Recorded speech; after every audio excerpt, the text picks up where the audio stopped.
Hi guys, how are you? I am good, all the better for knowing that you're tuned in watching this channel. So welcome to the Annie Show Network.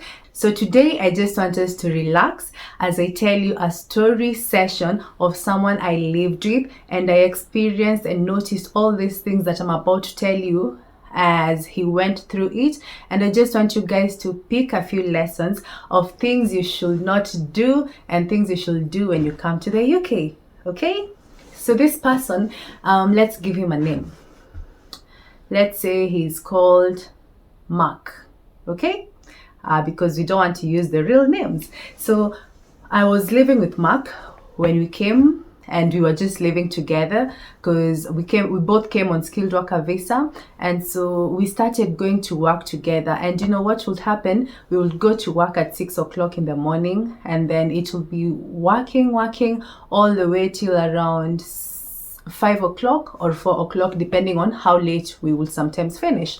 So this particular guy, so we went to work every morning, and we just proceeded going to work. And then it would be like waking very early up in the morning, taking bicycles, cycling to work, and that was the routine. And since we were both from foreign lands, we became friends, and we will talk to each other about how our experience is, how we feel, what's not good, what is not okay. So that's what we will talk about.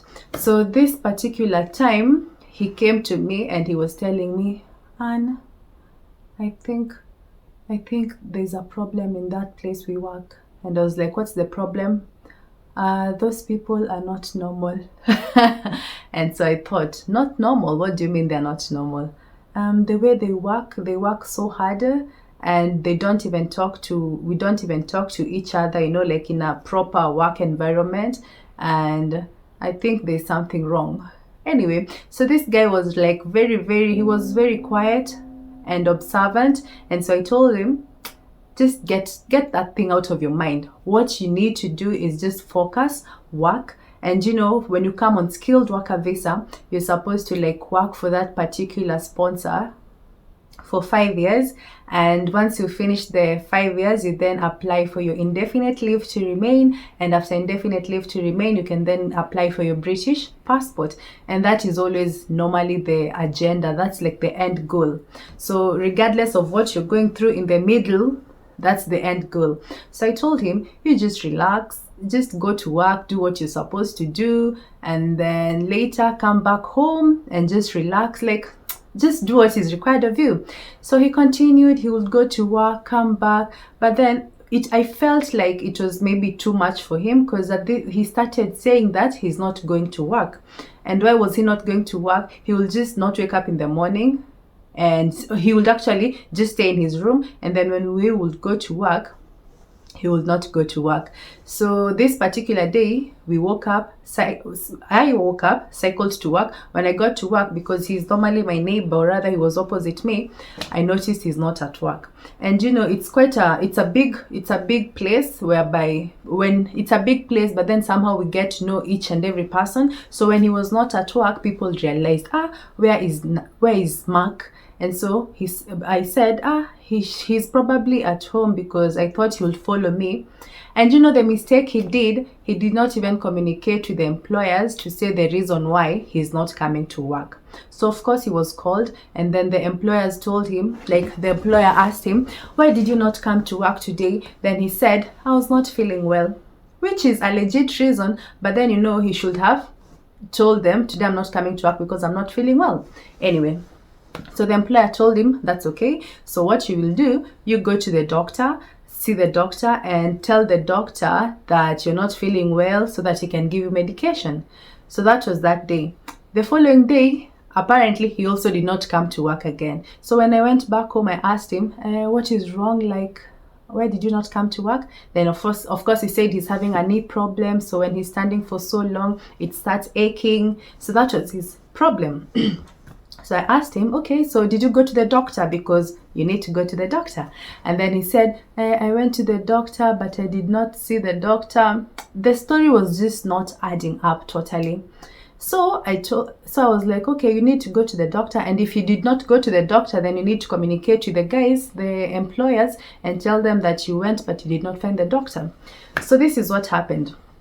I think the following day he went to work, but then he was just limping, and then so this continued, and it did not even continue for long. We are talking about 2 weeks. Okay, so when I was just going to work this particular time before, so like the previous day before now waking up the following morning to go to work, he came, knocked at my door, and he was like, Anne, I'll be leaving. And so I asked him, leaving to where? Because we were just like, I think 6 months in. So leaving to where? And so he said, the employer asked me to like leave because since I'm not able to work, then I'm not used to the company. And so I was like, okay, I understand, but then you were sick. You explained that to him, yeah?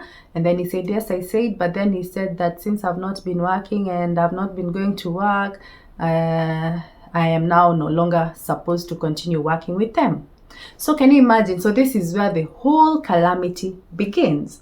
So I tell him, Mark, you know that our visa is totally dependent on this particular job. If I were you, I would go to this employer, tell him that I was not feeling okay, I was just struggling with a few things, but now I am well, I am now willing to go back to work.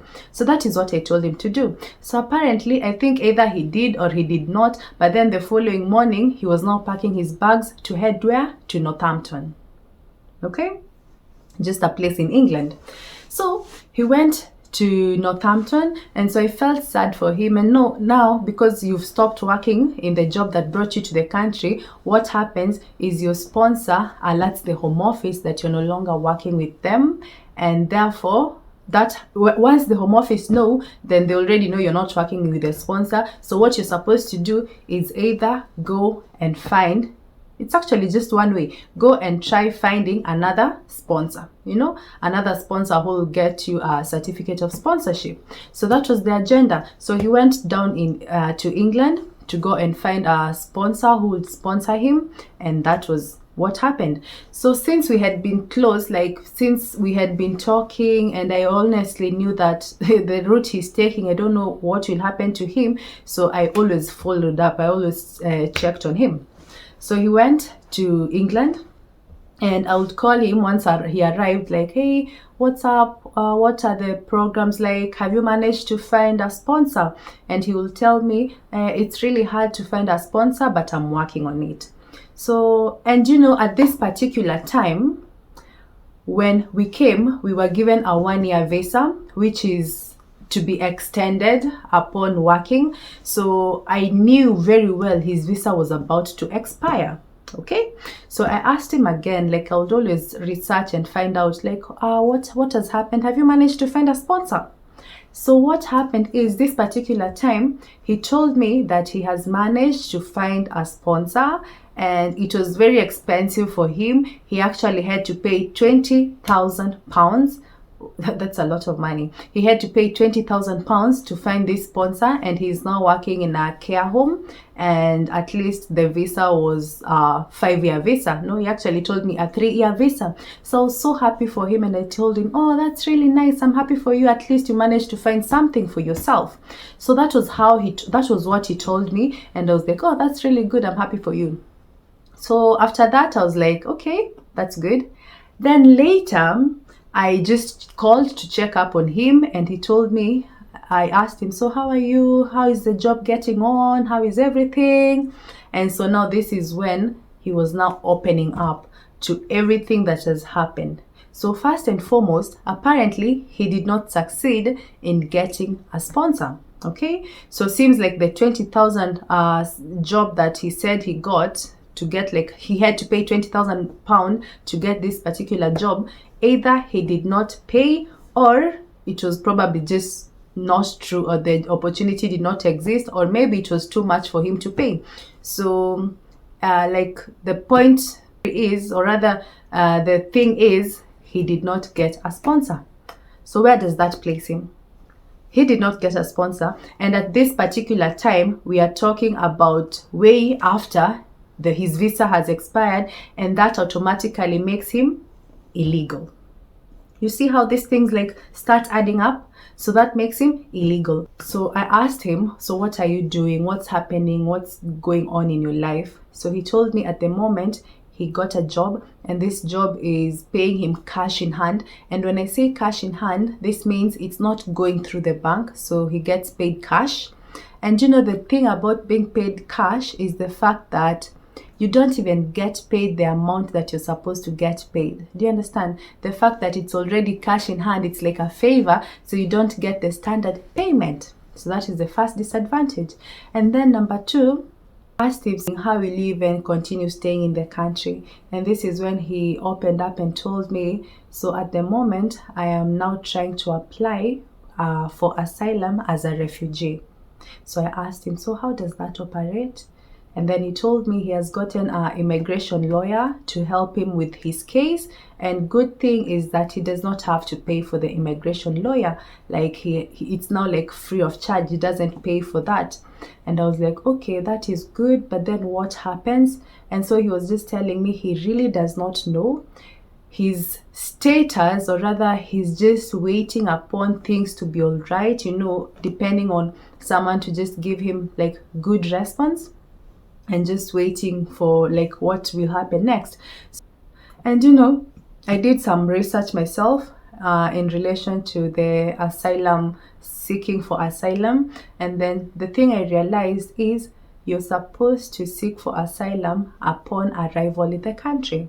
Okay, so once you arrive in the country, once you arrive in the UK, you're then supposed to like proceed to say, I feel like I'm not safe from where I am, like my country, because of this and this. So either because of cultural practices, maybe you say, oh, FGM, if you're a lady, or maybe you say war in my country, I'm not safe, or maybe you say, maybe because I am gay, or I am, you know, transgender, I am not appreciated in my country, or just something, you know, something that will be legitimate reason for you not to want to go back to your country. And this is something that should be done upon arrival. So when you don't do it upon arrival, it makes your case to be like a longer case, a case that is suspected to be not really legit. I don't mean that he will not be granted the asylum, but it makes it even more hard because you took time before you reported. Okay, so now this is his current state, whereby he has to stay, wait for asylum. You don't even know how long it will take, you know, because these are just legal processes. Immigration processes can really take time, 3 months, 1 year, 2 years, you have no idea. The other crazy part is you are not even allowed to work before getting your response. You're not allowed to work before getting the results of the asylum that you just applied for. So you can imagine a whole year not working, but of course that is not working legally, but then it's just crazy. And just leave alone that. Can you imagine the mental instability, like just the stresses of just knowing I am not legal, my status is not even known, I don't know what will happen. It is so stressful. I can only imagine. So what am I trying to say? When you come on a certain type of visa, you need to do your research. You need to find out what are the do's and don'ts of my visa. Because if at all he knew, I know he already knew, but then I think he did not have the resilience to just continue, to just keep on, to just push on.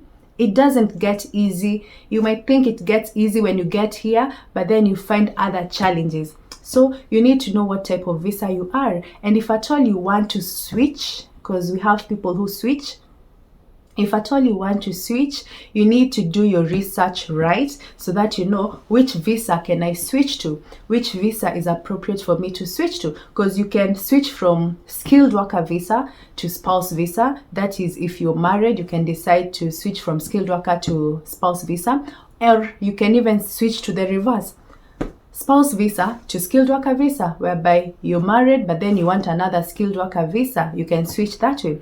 Student visa, you cannot switch from student visa to skilled worker visa. You need to finish your coursework, and once you've finished your coursework is when you can now decide to find an opportunity, a job employment, and work in an opportunity in a job that has a COS, So you need to do your research, know your type of visa, what are the do's, what are the don'ts. And of course, with skilled worker visa, you're allowed to work with your sponsor, but you're also allowed to take another part-time job if you want, but then you can only work for 20 hours. So these are things you need to research so that you don't get yourself into hot soup. So that was my story today. I hope that you have learned something, and thank you for watching. Thank you for being with me, and subscribe if you have not, and see you later. Bye.